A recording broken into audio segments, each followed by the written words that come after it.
Okay, to find the intervals increasing, decreasing, we first need to take the derivative. Take the derivative of cosine is negative sine, so that would be 2 sine x, and then that's linear, so that would just be root 3. We set that to 0, and then I solve that equation for sine x, which gives me sine x is root 3 over 2, and then I figure out when does the sine equal root 3 over 2 on 0 to pi. And that should be in two places, right? That should happen here. That's where is that? Pi over 3. And it should happen here at 2 pi over 3. Okay, so we have to break our number line up. Pi over 3. So these are called critical numbers. So I find my two critical numbers by solving this equation when I set the derivative to 0.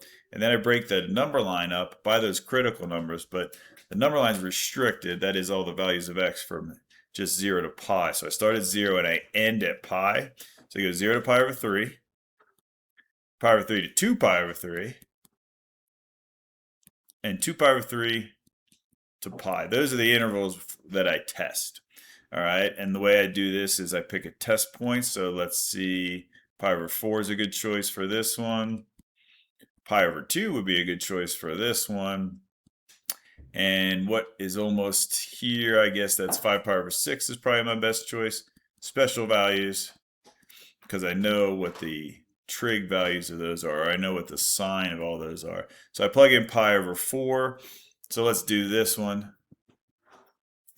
F prime of pi over 4 is 2 times the sine of pi over 4, which is root 2 over 2, minus root 3. So that's root 2 minus root 3. Root 3 is bigger, so that should be negative. Pi over 2, the sine of pi over 2 is 1. 2 minus root 3 is positive, so it flips and increases. 5 pi over 6, the sine of 5 pi over 6 is a half. 2 times a half is 1 minus root 3 is negative. I don't care what it is, I just care that it's negative. Right? That's all that matters. The value doesn't matter, it's the sign, the algebraic sign of that derivative when you plug in the critical number. So that means it goes decreasing, increasing, decreasing. So the intervals for which it's decreasing are this one with this one. And the intervals for which it's increasing are this one. And then later you're going to be asked if there's max and mins. Excuse me. So this would be a minimum, right? So the minimum occurs at x equals pi over 3. And then the max occurs at x equals 2 pi over 3. Okay, how about this guy? F prime of x is 8 times the negative sine. Oops, don't do that. Use the chain rule. This would be, let me rewrite it so I don't make that mistake that I almost made. It kind of helps if I rewrite this as 4 times the cosine of x squared. And then I can kind of see my chain rule in action. I bring the 2 down. I leave cosine alone, and I take the derivative of the cosine, which is the negative sine, and then maybe I write that as negative 8 cosine x sine x. And then I say, okay, when is this guy equal to 0 on negative? That's a weird interval. Negative pi. Why did they do that? Negative pi is here, and then it goes to pi. So that's there. Okay, so we got to keep that in mind. We can't have an answer like 3 pi over 2 because it's not in the interval. This is not 3 pi over 2, it's negative pi over 2 because you're moving this way along. Okay, so I use my zero product principle and I say, well, when's the cosine x equals 0? Well, cosine x equals 0 right here, right? Because that's 0, 1. And that's 0, negative 1. So this has two answers. This would be at first at negative pi over 2, and then it would happen again at pi over 2. When does the sine x, right? So the zero product principle, if this is 0, I got a solution. If this is 0, I have a solution. So we got 1. So now when's the sine x equals 0? And that's going to happen, it would be here, but this is the end of our interval.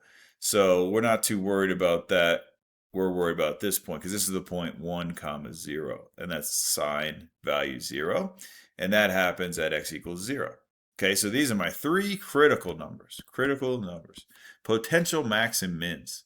So I got to do the same thing I did before. I'm going to start at negative pi and end at pi. And then I go to my first critical number. I like to do it this way. And then I go from negative pi over 2 to my next critical number, which is 0. That's a critical number. And then I go from critical number to critical number. And then I go from critical number to the end. Now, when you do like polynomials, these will be infinities, right? You'll find your critical numbers, but you can do like the whole real number line. So that'll be like a positive infinity. That'll be a negative infinity. Okay, so these are the intervals that I have to test. So I like to say f prime, that's x. F prime, I'm going to do test, and then this will tell me about f, whether it's increasing or decreasing. And these are all zeros, leveling off points. Okay, so pick a test point from here. I think negative pi to negative pi over 2 is negative 180 to negative 90. So somewhere in there, if it helps you think of degrees better, it should be like, I don't know, negative. I like the pi over 4 values. So if you really got to know your trig in calculus class, right? So I would say at this point right here is what, negative 3 pi over 4. But actually we have a pretty easy derivative. So here's an easy way to do this. This is my derivative, right? So I got a negative value. So when I'm in the quadrant, I'm in quadrant 3, right? So cosine here is negative and sine's negative. I don't even have to evaluate through negative 3 pi over 4. I just know that it's negative and negative. So 3 negatives make a negative. So f prime of negative 3 pi over 4 is negative. All right, and then I move to quadrant. My next test point will be here, maybe negative pi over 4. So this would be, the negative 8 is always negative. Cosine here is positive, sine's negative. So that gives me a positive value. A negative times a positive times a negative is positive. So f prime of negative pi over 4 is positive. So that means my function decreases on this interval, then it increases. And you might get, they don't always alternate, but a lot of times the trig functions do. So my guess is this is going to go down. Let's find out. Pi over 4. That means this is negative, this is positive, and sine of pi over 4 is positive. So the product of those three numbers is negative. So f prime of pi over 4 is negative. And then finally, f prime of, what would you pick here? Probably 3 pi over 4, negative. This is now negative, and this is positive. So negative times a positive is a positive.